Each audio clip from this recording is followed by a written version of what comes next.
ஸ்தோத்திரம். இன்னைக்கு கர்த்தருடைய வார்த்தை இன்றைய தியானம் பார்க்க போனால் என்ன வசனம் என்ன அதிகாரம்னா புது வருடம். போன புதன்கிழமை நமக்கு புது வருடம் பிறந்து இப்போ நமக்கு இன்றையோட 8 நாள் ஆயிடுச்சு. கடந்த வருடம் முழுதும் காத்து காப்பாத்தின தேவனுக்கு நன்றி. இந்த வருடத்திலேயும் இந்த 8 நாள் கழிந்துடுச்சு. ஆண்டவர் நம்மளை ஆசீர்வதித்து வருகிறார். இன்றைய தியானத்துல எவ்வளோ கஷ்டம் வந்தாலும் எவ்வளோ துன்பம் வந்தாலும் நம்ம எப்படி இருக்கணும்னா கர்த்தருக்குள்ளாய் எப்பொழுதும் சந்தோஷமா இருங்கள் என்று ஆண்டவர் நமக்கு சொல்லி இருக்கிறார்.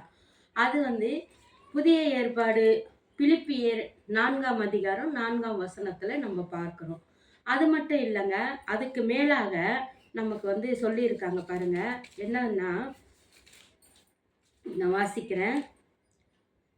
கர்த்தருக்குள் எப்பொழுதும் சந்தோஷமா இருங்கள் என்று மறுபடியும் சொல்லுகிறேன். நம்ம ஏன் அவங்க சொல்றாங்க இவங்க சொல்றாங்க, யார் வேணா எது வேணா சொல்லிட்டு போட்டோம்.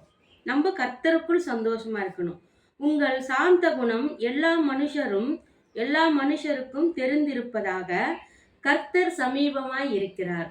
அதுதாங்க நம்மளுடைய நோக்கம். கர்த்தரை நம்பிதான் நம்ம இருக்கணும். அப்புறம் கடைசியா இன்னும் ஒரே ஒரு வசனம்.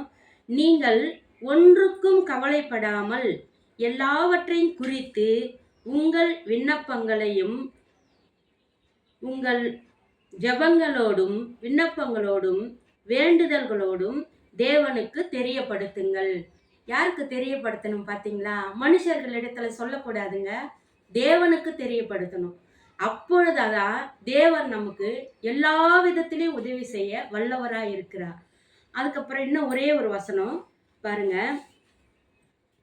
ஆண்டவர் என்ன சொல்றாருன்னா, யார் வேணா உனக்கு தீங்கு நினைக்கட்டும், உனக்கு கெடுதல் நினைக்கட்டும், உனக்கு துரோகம் பண்ணட்டும், எப்படி என்ன கலகம் பண்ணட்டும், அவங்கள பத்தி நீ நினைக்க வேண்டாம்.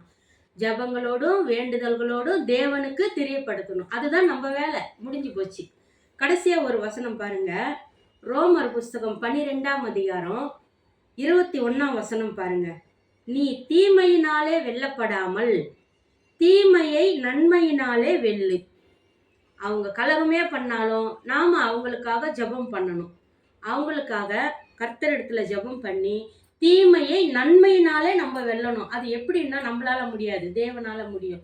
தேவன் இந்த வசனங்களை எனக்கு தந்ததற்காக இப்படிதாங்க என்னுடைய ஆறுதல். இதுதான் என்னுடைய ஆறுதல்.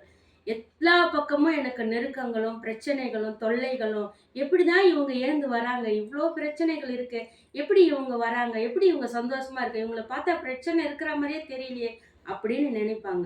எல்லா மனுஷனா பிறந்த எல்லாருக்கும் பிரச்சனைகள் உண்டு. ஆனா தேவனுக்குள்ளாக கர்த்தருக்குள்ளாக அவருடைய வார்த்தைகளின்படி நம்ம நடக்கும் பொழுது கவலைகள் எல்லாம் மறந்து ஆண்டவரையே நினைச்சு அவரையே நம்ம தியானிக்கணும். அவர் நம்ம கஷ்டங்களை தீர்த்து நம்ம இருதயம் இளைப்பார பண்ண தேவன் வல்லவராய் இருக்கிறார். எப்படி இருக்கிறாரு? வல்லவராய் இருக்கிறாரு. ஆமீன்.